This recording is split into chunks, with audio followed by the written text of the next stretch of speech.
So before we begin, this is our first meeting, our first regularly scheduled Wednesday meeting of the Portland City Council without our colleague Commissioner Fish. I'd like to start off by asking us to observe a moment of silence, and then we're going to do a few other things. But could we please start with a moment of silence to reflect on the life of Commissioner Nick Fish?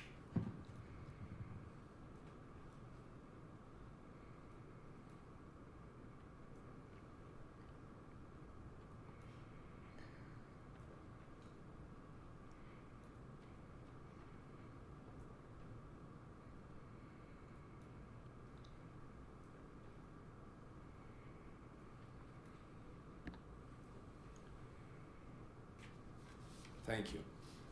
Today is the day that we reassign the responsibility of the council presidency. And today would ordinarily be the day that we would assign the council presidency to Commissioner Nick Fish, because he was next in the rotation. Before designating Commissioner Hardesty to be the council president, I'd like to nominate Commissioner Fish as the council president one last time. Retroactive to January 1st, 2020. Second. We have a motion and we have a second. You'll notice that while Commissioner Fish isn't here today, we are going to place the council presidency badge at his desk in a moment. This is just one way that we can express our deep appreciation and gratitude for Commissioner Fish. There will be other opportunities. There will be other celebrations of life, and as the family publicizes those events, we'll make sure that everybody is aware of it, both the City Hall family as well as the public at large. So we have a motion, we have a second. Carla, please call the roll. Fritz.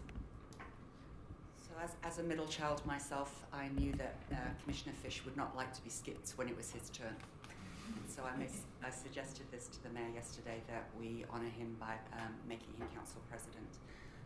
I served with Nick for 11 years and knew him for almost 12 really well, because he was running for the special election when I was running in 2008, and it's still hard to put into words what a great loss it is to the city and to his family, to his staff, to me personally, and to everybody who knew him. And so I would encourage everybody to read his statement issued in December of last year, because he had so many accomplishments, it's hard to even begin to start of which ones to pick out. I do honour his staff, who have been doing an amazing job. Nick was really sick for 2 years, and most of the time you wouldn't know it, that he was in council a lot. I think if you looked at the record for last year, he was one of the most present. He was there when we referred the Water Bureau's ballot measures to the ballot in June. He was the third vote for approving the contract to do the filtration plant.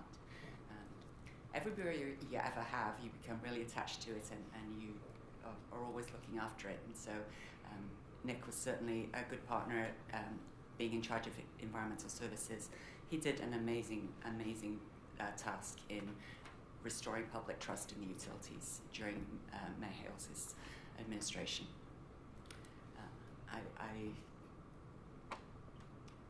I know we're all feeling for Patricia and Maria and Chapin, and that was another thing that Nick did really well, was he managed to balance home life and work life.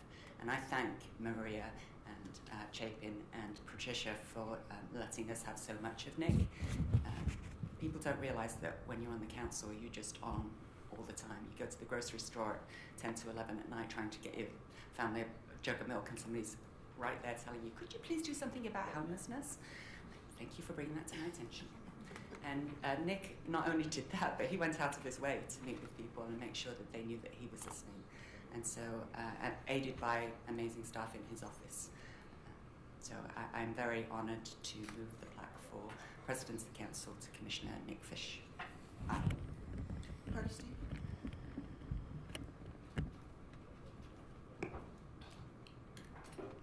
I've served with Nick Fish on the council the least amount of time. but I have known and fought with and laughed with Nick Fish for many years. I don't know how many people remember that Nick really, really, really, really wanted to serve the city of Portland on the city council, to the point where he ran 3 times before he actually was elected. To me, that's tenacity. Most people, they get bruised in an election and they're like, I'm never doing that again. So not only did he persevere, but he became an incredible statesman. I battled in this chamber with him over the years, as I battled with everybody that has served in this chamber at one time or another, but always with respect, always with humor, always with compassion. I'm gonna miss Nick.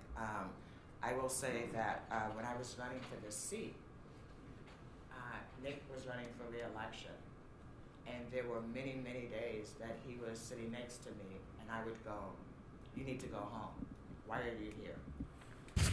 Sometimes he sent surrogates, but most of the time he showed up. And I told him, I said, people will forgive you for not being here, but it was important for him, wanting to be reelected, that he showed up in the public forums. And so I have a lot of respect, again, for the tenacity of Nick Fish. I will miss him, and I vote aye. You, Daley?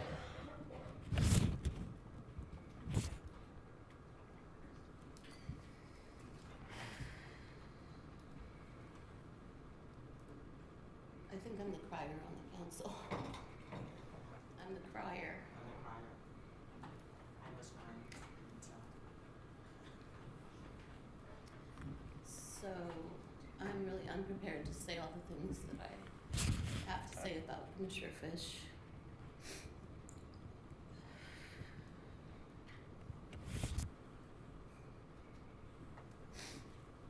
Which is fitting because I was also really unprepared for his passing. I spent winter break in the hospital with my son, sick myself, so I couldn't get a final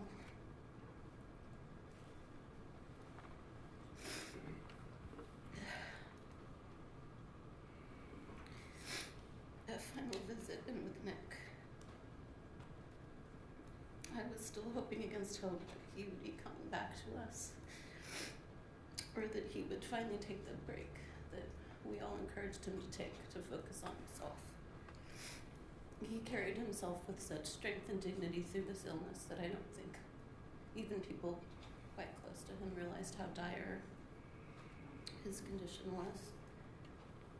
I had written a tribute to Nick on Thursday in the lobby of the hospital.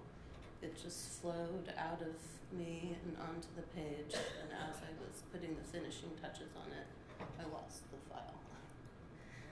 I was frustrated and exhausted, and I couldn't conjure it back up.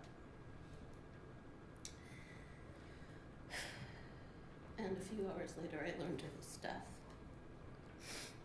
I've really been unable to put words to my thoughts and feelings since then, so I'm going to tell one of my favorite Nick stories and save the rest for later.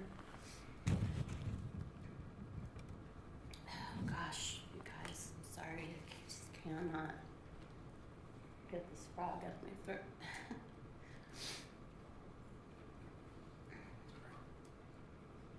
I walked into these chambers to take my seat for the first time 3 years ago, almost to the day. I had no idea what to expect as a political outsider and newcomer. 3 of my 4 colleagues had endorsed my opponent. No offense, anybody, it's just the reality. And there's very little onboarding for new commissioners, as I keep complaining about to Tom Reinhardt. I want that to change. Nick was the first to greet me. He said, "Welcome and congratulations, Commissioner Udaley. You're the president of the council." With a big smile. I thought he was hazing me, but it was in fact true. By some odd council rule, the newcomer to the council was became president on the first day and was to serve in the mayor's stead in his absence. That moment marked the beginning of a warm, friendly, and really supportive relationship, which never wavered through all the ups and downs of our time on council together. I think a lot about the impact of the work we do now on future generations, about how decades from now, when we are largely forgotten, our invisible fingerprints will still be left all over the city. Commissioner Fish made some of his finest marks in affordable housing, environmental services, parks, and the cleanup and restoration of our waterways. But my personal debt of gratitude to Nick is that he welcomed me in.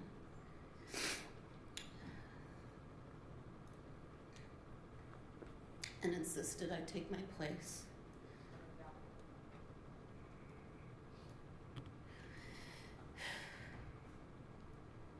Not as an outsider,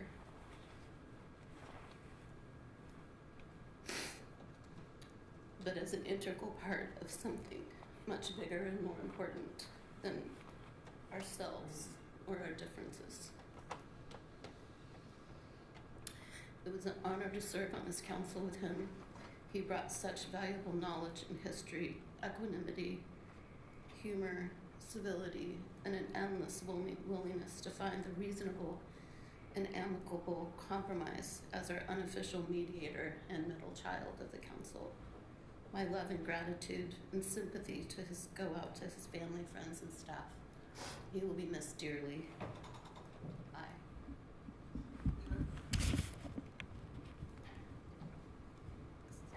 I really appreciate the words of my colleagues.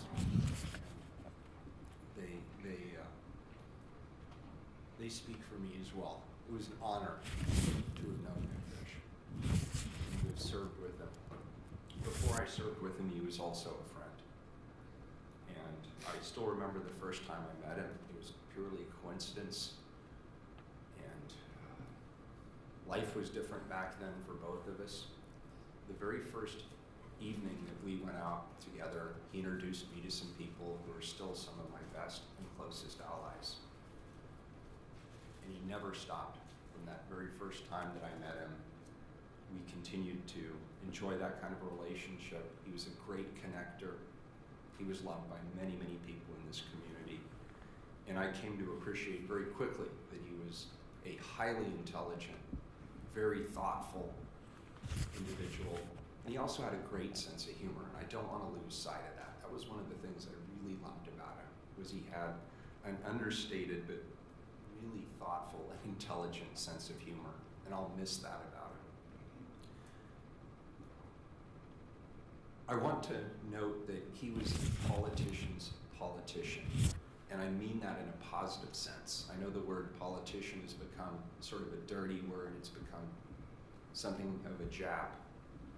But Nick really embraced the good things and what a politician should be. He did the hard work. He would be in the community. He would go to the rubber chicken dinners. He would meet with constituents, whether they were supportive of what he was doing or whether they were angry with him. And he embraced it all. He didn't do it because he had to. He did it because he loved doing it. It was in his DNA. And I often wondered over the years why Nick chose to be here, because I'm going to tell you something. Nick could have done anything. He could have gone anywhere in elective office. He would have been right up there with the giants of the United States Senate. He could have followed in his forebears' footsteps and been a fantastic Secretary of State. He was a statesman. He understood the importance of compromise in a time when people are bitterly divided. And the word compromise, unfortunately, has become something negative. But Nick made it something good. He understood that in order to make things work, in order to get what you need done, you have to compromise. You have to listen to other perspectives. You have to work with people who have different ideas. And that means you give something up in order to get something in exchange. And he was a master of the game. He was a master. And he could have been anything, but he chose to spend his life here. He chose to put the best that he had behind being a Portland City Commissioner. He did not aspire for higher office. He was not trying to seek a different career. He gave the best years of his life in that seat over there. And he did it because he loved it. And he loved this city. And he loved you. And it was genuine. And I was just proud to know him. You know, there's something I'm going to do to personally honor Nick. I was trying to think, what can I do? How do I reflect the good work that he has done? I've told my staff that one of the things I really liked about Nick was reliably every day coming into work, I would pass Cafe Umbria. And Nick would be there early in the morning meeting with a constituent every day. And sometimes I recognized the people he was with, sometimes I didn't, sometimes they were laughing, sometimes it looked like they were yelling. But he was out there and he was meeting people one-on-one. Nick, I'm going to do that. I'm going to do that as a way that I can help take what I think was the best of what you offered here in this chamber and make it part of the way I do business going forward. That's what I'm going to do for you, Nick, to honor you. I want to also acknowledge the real pain, the real hurt, and the real healing that the Fish family is going to be going through. Patricia and Chapin and Maria. I don't think Patty would mind if I told you that she came into my office the other day and we sat, we had the chance to visit, and the first thing she did was extend her condolences to me. If that doesn't say something about the character of that family. The City Hall team is really hurting. Nick's entire staff, most of them are here in the room today. Sonia Szymanski is Chief of Staff. She's been working for quite some time with our staff to help make sure that this transition is a smooth one and a thoughtful one. And others from around the City Hall orbit are here in this chamber today because they wanted to come and they wanted to remember and recognize and reflect on and celebrate the life of Nick Fish. And I want to acknowledge all of you as well. Carla, you worked in this chamber for many years alongside Commissioner Fish, and I know you're hurting. I want you to know we support you. So, we're sad today, but I also want people to know that as the weeks and the months and the years roll on, we're going to look back on Nick Fish and his life, and we're going to smile a lot, and we're going to laugh a lot, and we're going to say we were all better, and this community was better for having had Nick Fish in it. We're fortunate